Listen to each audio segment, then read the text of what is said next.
brought to you by V-Guard. તો ખાસ તો ગ્રાફિક્સ થકી પણ આપણે દર્શાવી દઈએ કે અત્યારની શું સ્થિતિ છે। બેઠક એ જ ઉમેદવાર નવો એટલે કે ક્યાં એવી બેઠકો છે કે જ્યાં નવા ઉમેદવાર પર ક્યાંક એને મેદાનમાં ઉતારવામાં આવ્યો છે।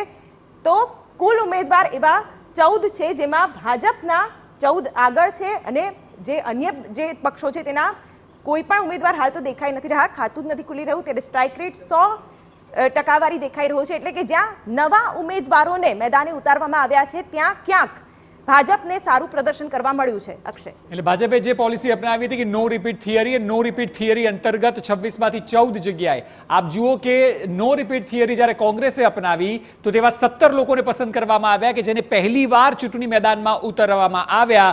તેમાંથી આપ જુઓ કે એક બેઠક પર કોંગ્રેસ આગળ ચાલે છે, પાછળ જે છે તે 16 બેઠકો પર છે અને સ્ટ્રાઇક રેટ જે છે તે 6% છે। એટલે અહીં સમજવાની વાત એ છે કે નો રિપીટ થિયરી એ ભાજપને ફળી છે, કારણ કે તેનો સ્ટ્રાઇક રેટ 100%નો છે, પરંતુ કોંગ્રેસને ફળી નથી। જ્યારે નવા ચહેરા પસંદ કરવામાં આવ્યા તો પ્રજાએ એટલો પ્રતિસાદ નથી આપ્યો જેટલી અપેક્ષા સ્ટ્રેટેજી મુજબ નવા ચહેરા પાસેથી પાર્ટીએ રાખી હોય છે। બિલકુલ, જે તે બેઠક પર ક્યાંક જે પૂર્વ જે ઉમેદવારો હતા તેઓએ પણ નારાજગી દર્શાવી, ક્યાંક સક્રિય ન રહ્યા તેવા પણ પડકારો ભાજપ સામે આવતા રહ્યા, પરંતુ ઓવરઓલ આ બેઠકો પર નવો ઉમેદવાર ક્યાંક ભાજપને ફળ્યો છે।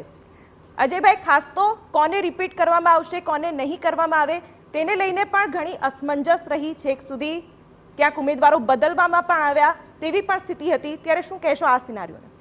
હું તમને કહું કે આ વખતે ભારતીય જનતા પાર્ટીમાં અસમંજસની વાત તમે કરી રહ્યા છો ને, તમે જુઓ કે વડોદરામાં ઉમેદવાર બદલ્યા, સાબરકાંઠામાં ઉમેદવાર બદલ્યા અને બનાસકાંઠામાં રેખાબેન ચૌધરીનું જે પસંદગી થઈ એનાથી ચૌધરી સમાજ ઉપરાંત જે ત્યાંના સ્થાનિક જે ભાજપના નેતાઓ હતા એ લોકોમાં પણ ખાસી નારાજગી જોવા મળતી હતી।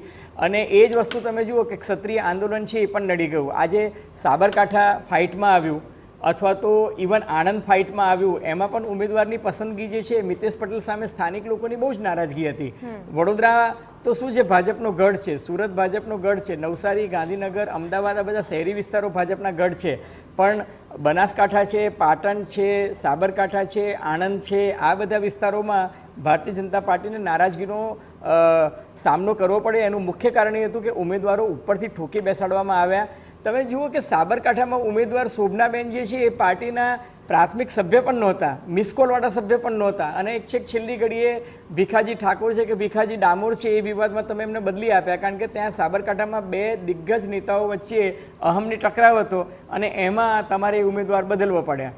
અને બીજું કે આ વખતે ભાજપમાં આંતરિક અસંતોષ જે છે એ ભરતી મેળાને કારણે ભયંકર હતો। તમે ભરતી કરીને જે રીતના કોંગ્રેસના ધારાસભ્યોને લઈ આવ્યા, કોંગ્રેસના બીજા લોકોને લઈ આવ્યા, આમ આદમી પાર્ટીમાંથી લઈ આવ્યા, અને એને કારણે ભાજપના જે પાયાના કાર્યકર્તાઓ હતા એમનું જે આત્મસન્માન ઘવાયું અને એ લોકોને લોકો ગાભા પાર્ટી કહેવા માંડ્યા। એના કારણે પણ નારાજગી છે એ દેખાય છે, અને ભાજપનો પાયાનો કાર્યકર છે એને આ ચૂંટણીમાં એટલી મહેનત નથી કરી। નહીં તો તમે વિચારો કે 60%થી વધુ ગુજરાતમાં મતદાન જ નથી ગયું। બિલકુલ, શ્રદ્ધાબેન શું કહેશો? કારણ કે આંકડો કહે છે કે એટલો પ્રભાવશાળી આંકડો નથી, જે 5 લાખની લીડ હતી। Brought to you by V-Guard.